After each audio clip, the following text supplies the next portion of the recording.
7 of having no power in one of Indiana's worst blackouts and one of the highest crime cities in Indiana. No food. That refrigerator is as empty as my soul right now.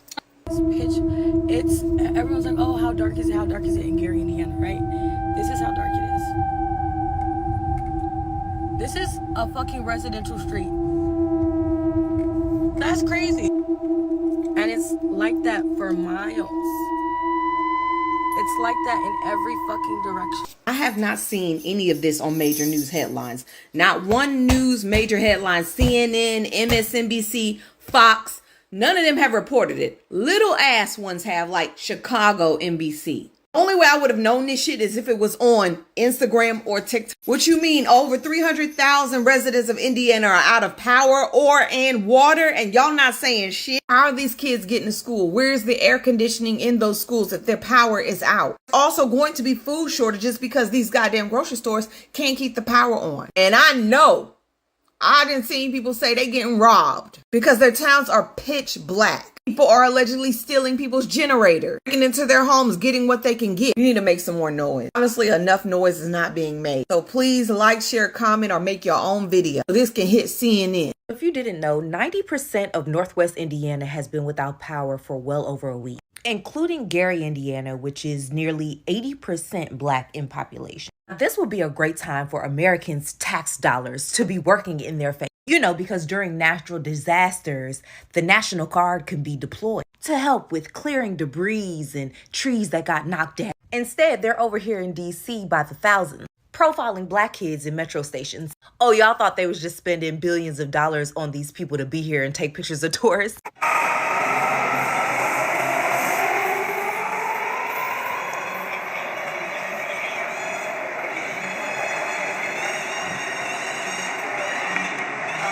And speaking of tax dollars, remember when y'all kept saying that Isn't Real had nothing to do with us and that we should focus on what's going on at home while simultaneously mimicking anti-science right-wing Republican talking points because we know that war impacts climate change and the environment. And even when it's not war and we've allowed another nation to defend itself by dropping bombs on people in Palestine, those have ripple effects that meet you right back at home. And while Americans in Maui and Altadena, North City and St. Louis, Appalachia, and Northwestern Indiana are standing in food pantry lines, the tax money that you're giving that's supposed to cycle back to your very own neighborhood. Gary, Indiana has been without power for a week now, and the reason why you haven't heard about it is because it's only Black people damn near in Gary, Indiana.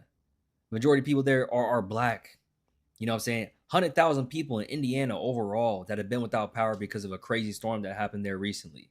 And nobody's talking about it. The media is not talking about it. They don't care. You know what I'm saying? And I can't help but think that if the data centers weren't there, you know, like it wouldn't be as big as a problem. They would have had power a little bit earlier. But since like the data centers are putting such a toll on these people's, you know what I'm saying, power grids, I feel like it's delaying the power getting turned back on. Amazon has an AI data center up there in northwestern Indiana that costs $15 billion and it spans across 1,200 acres. And you can't tell me that this doesn't have an effect on them and why they're not able to get power up as quickly as they should. Because I guarantee that data center is most likely up and running. Guarantee it, bro. And this is just with like 20, I think it's like 23 data centers in Indiana. And I'm pretty sure that there's like 120 something that are going to be built. So it's sad to see, man. If you can spread the word about this, make your own videos about this. More people need to be talking about this. More people need to be sharing stories about what's going on in Gary, Indiana. The recent storm that happened in Indiana, it's obvious that the attention that is deserving has not been brought to relevant authorities, or that they chose to ignore the current issues that is being confronted by the local people, a city of about 100,000, 200,000 people. When I came across these events and stories on TikTok, it got me bothered because nobody's talking about it. It's not getting the attention it deserves on the popular news stations like Fox, CBS, and the likes, and no one is talking about it. Rather, the attention has been on the re-election and the campaign trail in Florida and how the Republicans have nominated a black man, and a lot of people talking about, Trump not being against the black people. If he was, he wouldn't be nominating someone who is black to, take up his the governorship race in his hometown. And so I'm wondering how these people are coping, how the essential services are running. It's obvious that this is total chaos. It's broken down. Law and order is broken down in that place, and nobody's talking about it. The clips that are coming up from Indiana are not good. The city is pitch black. When I mean pitch black, it's pitch black in the night, and people are breaking into people's house. There are forms of lawlessness for over a week plus, going to 2 weeks. Indiana has been this way, and yet it has not gotten the desired attention that it deserves. Where are the relevant authorities? Where is the presence of the central government in relieving these people of this hardship? And that is what we are trying to cover, the situations that are on ground in this video. All credit to the original content creator. You're welcome to my YouTube channel. If you're first time, please subscriber, please hit the subscription button, hit the thumbs, give us the thumbs up, and also share. So let's go into some of the videos, and at the end of the day we'll come to give you our final analysis on the subject matter. Thank you. We waste money on bullshit. Concerts, clothing. Yeah, all these new clothes y'all all going just so y'all go out, shoes, stuff like that. When y'all got families. And knowing everything that's going on in this motherfucking country, y'all ain't getting prepared for it. What happened in Indiana should be a wake-up call for damn near everybody in this country. Generators, stop it, stop it. They need fuel to run. And this 2-week thing they talking about in Indiana, maybe 3 weeks, do you think that could be a trial test run? To see the reaction of the people and how they survive? What if it happens throughout the entire country and it ain't 2 or 3 weeks, but it's 2-3 months or longer? What the fuck are we gonna do? You ain't getting no gas on no generator. Oh hell no, that's done. Inverters. You damn right. I have it. A 5,000 watt inverter. Now, I got 10 batteries. I've been buying them 100 amp hour batteries. I've been buying them every chance I get. Now I have 10. I did a test run in my house. I connected 5 batteries to that inverter.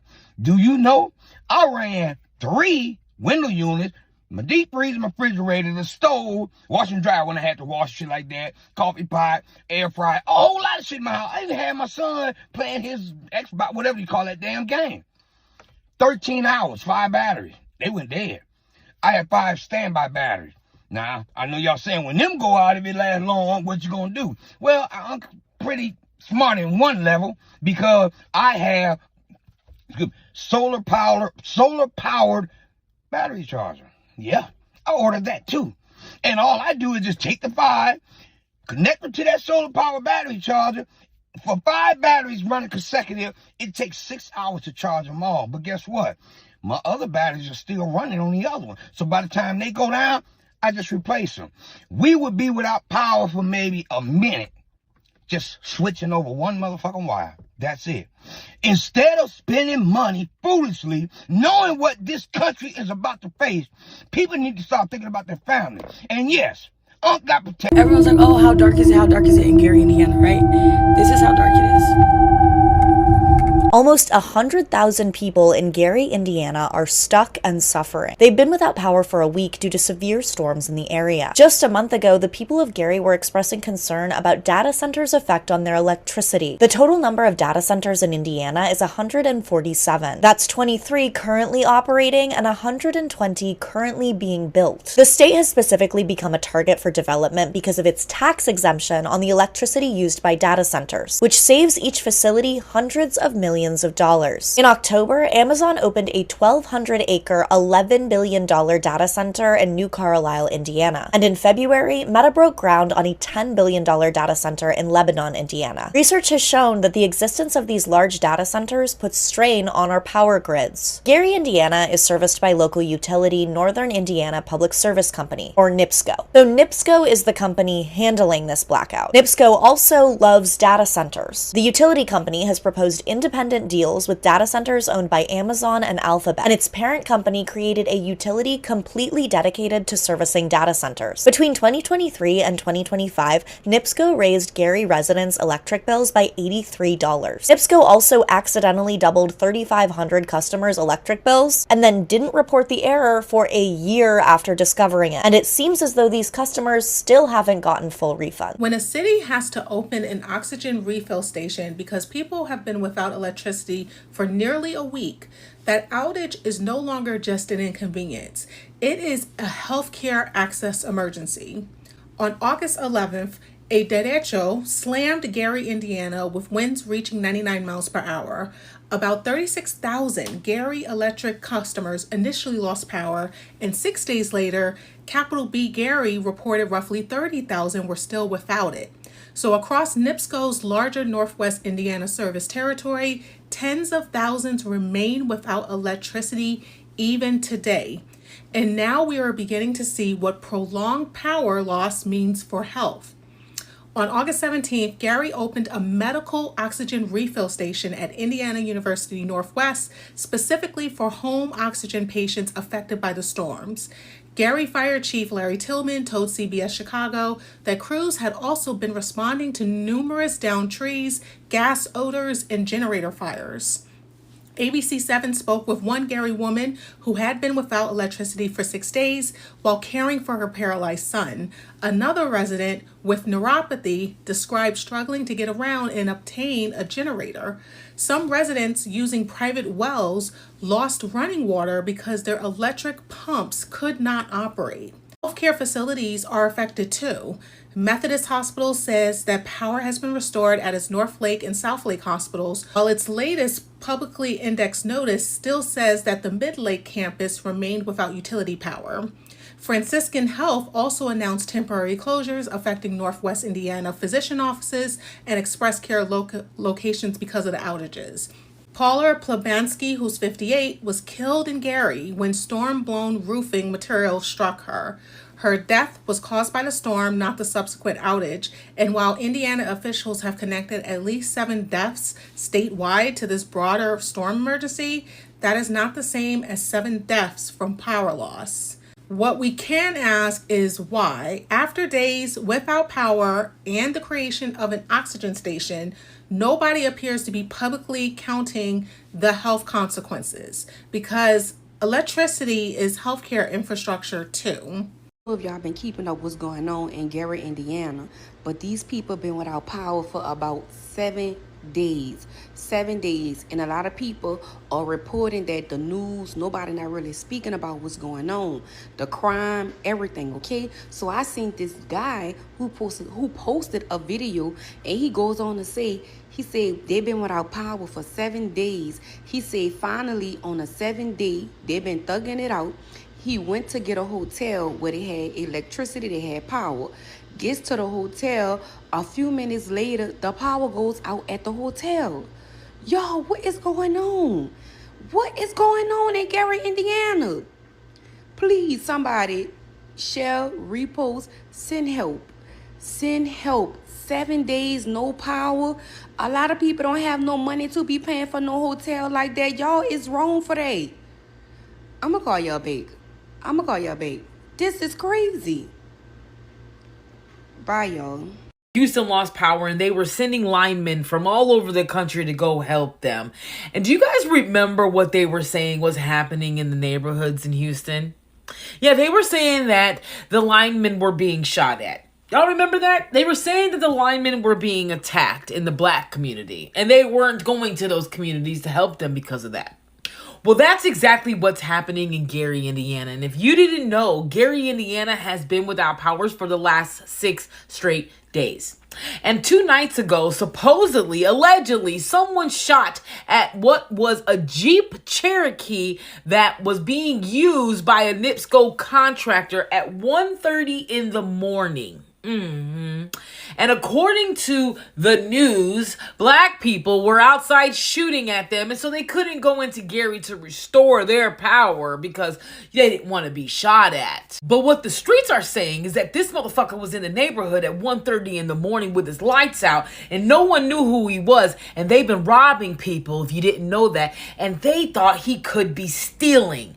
They didn't tell you that on the news, now did they? Seems like it's always the same story when it comes time to fixing things in those neighborhoods. I don't think that's a coincidence. I think that's a narrative. And if you think that it's what happens in our community, you've just lost it. We're not spending all day talking about how we can go and shoot at people. That's just not what we're doing. You're not going to convince me that we're standing outside saying, I can't wait for a NIPSCO driver or a lineman to pull up who's supposed to be fixing the power so then I can blast at them. You're not going to convince me that that's what's happening in my community, the community of people that I speak to every single day. You're not going to convince me of that. Most of us just mind our business and try to stay out of trouble because we know you're looking for us to be in trouble. So you're not going to convince me that every single time there's some major catastrophe and you all drag your feet to go help our community, it's our fault because we were supposedly shooting at you. That's not a coincidence.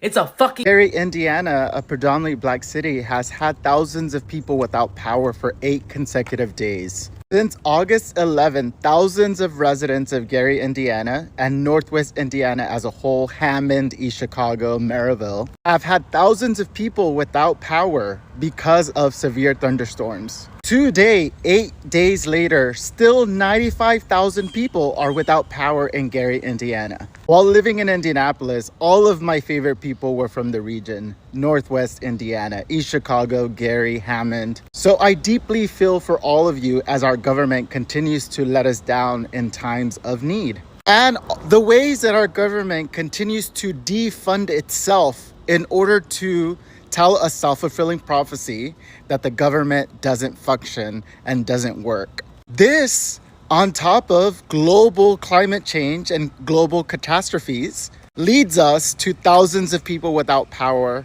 for 8 consecutive days. Welcome back, guys. Do well to like, to comment, and to share this video.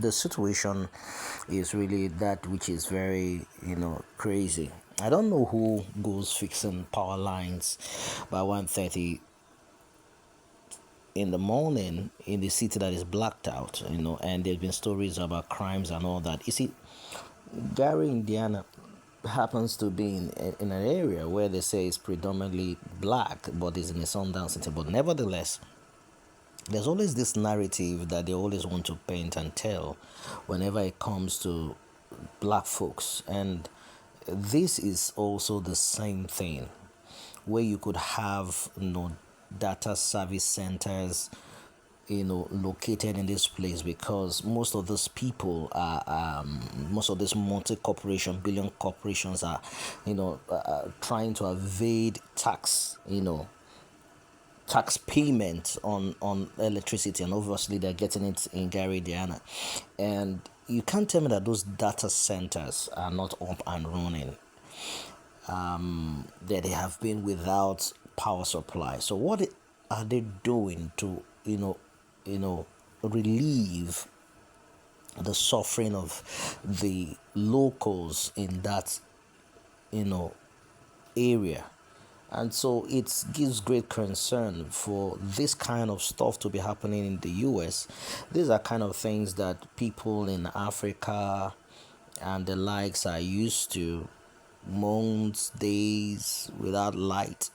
I remember one of the times my sister's daughter came around, and she had never seen a lantern in her life before. She didn't know what it is to be without light, and because she lived in a confined environment where she was a teacher teaching for this multi-corporation, and so they had this turbine plants where light was being provided on a consistent basis. So she didn't know what it was to be without light or would be without AC, without a cooling system and all that stuff. So it was strange, and so it's so sad that no one is really telling the story. It's not getting the deserved attention that it should get. And I just hope that this is able to get to the relevant authorities so that something excuse me, can be done concerning the situations of the people in Indiana.